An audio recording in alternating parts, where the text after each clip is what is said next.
guys, welcome back to Hobbies by Holly. Today I am sharing one of my favorite thrift finds yet. These Pennsylvania house nightstands that I found at Goodwill. They were $19.99 each, and from the moment I spotted them I knew they were something special. So let me take you way back to the beginning. I was walking through Goodwill and these stopped me in my tracks, and at $19.99 each I snagged them up immediately. And when I looked closer, I saw they had dovetail drawers and solid wood construction. I knew they were quality pieces. So when I got home, I looked up the brand and found out that Pennsylvania House was a really well-known American furniture manufacturer. And they were popular in the 60s through the 90s. And they're known for high-quality solid wood pieces made right here in the USA in Lewisburg, Pennsylvania. So I was excited about this find. First things first, cleaning. I always start here no matter what. I actually used my leaf blower first to get the loose debris off, and then went in with Krud Kutter and Dawn dish soap with hot water for a really thorough clean. This is one of those non-negotiable steps because nothing adheres properly to a dirty surface, and then it helps just set everything up for what comes after.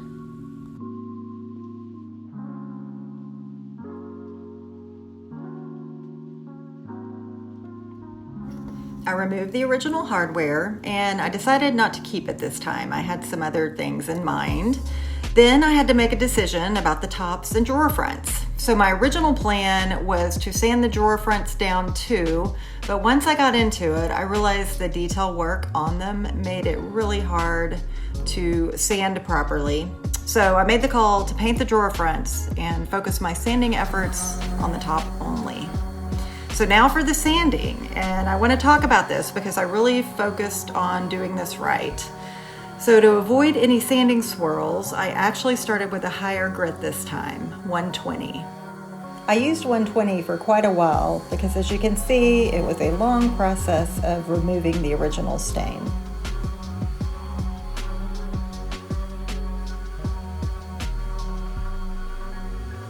And finally, the beautiful raw wood top.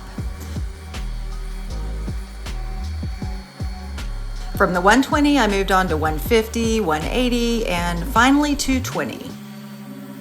Once you can run your hand across the surface and it feels uniformly smooth, then you're in good shape.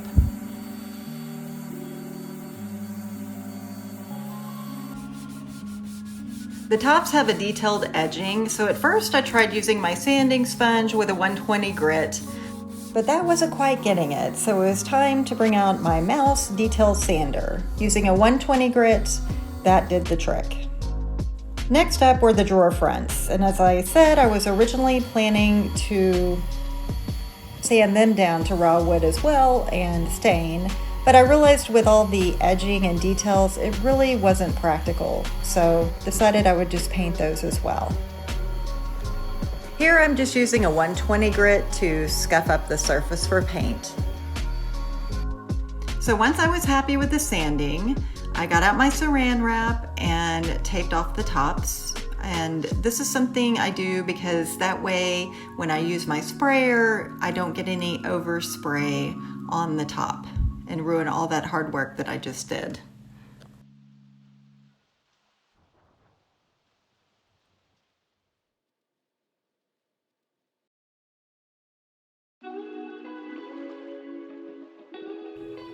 And for the primer, I used Ben oil-based shellac. And since this is a darker wood, I definitely wanted to use the oil-based. I applied 2 coats with my sprayer. But one thing about using oil-based shellac in your sprayer, you need to clean it immediately after. So what I like to do is run mineral spirits through it right when I'm done, and then I can spray it into a cardboard box to flush it out.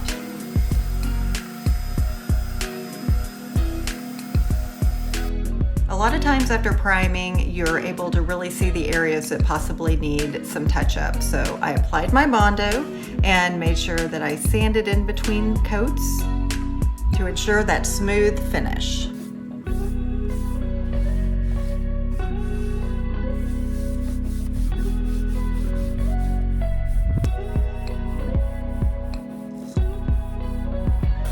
For the body, I used HGTV Cream Delight cabinet paint. I used 2 coats with my sprayer, with a 4-hour dry time in between coats.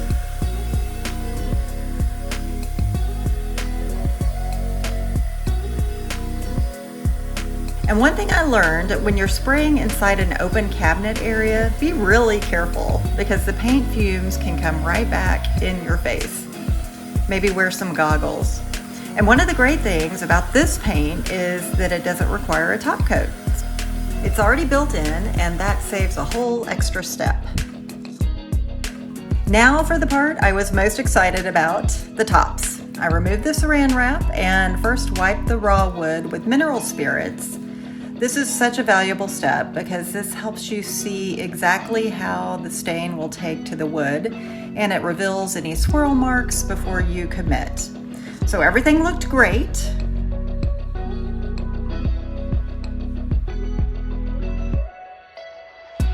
So I went ahead and headed over to my local Home Depot to try out a new stain, Weathered Oak by Varathane. Before applying, I used pre-stain conditioner and applied that and waited about 15 minutes. I did forget this step on my last project and it turned out okay, but I wanted to be safe this time. So make sure you apply your stain within 2 hours of pre-staining. Once that was ready, I applied the Weathered Oak and wiped it off after about 10 minutes. I noticed very quickly that the wood developed a really rich reddish brown tone, and it turns out this is a characteristic of cherry wood. So Pennsylvania House used a lot of cherry, and the grain on these tops with that subtle smooth texture and the way that it absorbed the stain confirmed it. The next day, I added 2 coats of top coat to the tops. Remember, the body didn't need it since the HGTV cabinet paint has it built in.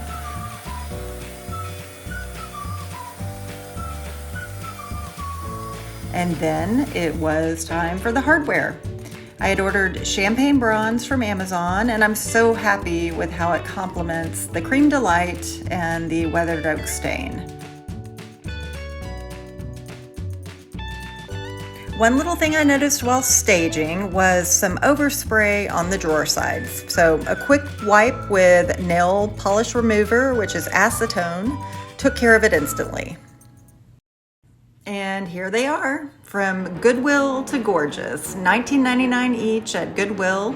Solid Pennsylvania House cherry wood, Cream Delight base, Weathered Oak stain on the tops, and champagne bronze hardware. I'm so proud of how these turned out.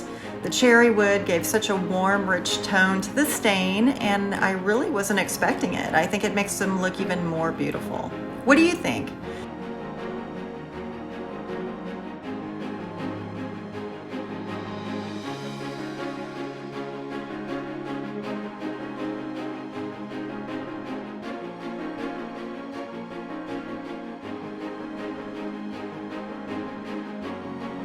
If you enjoyed this transformation, please give it a thumbs up and subscribe for new videos every Sunday. I have some really exciting projects coming up. I'll see you next week.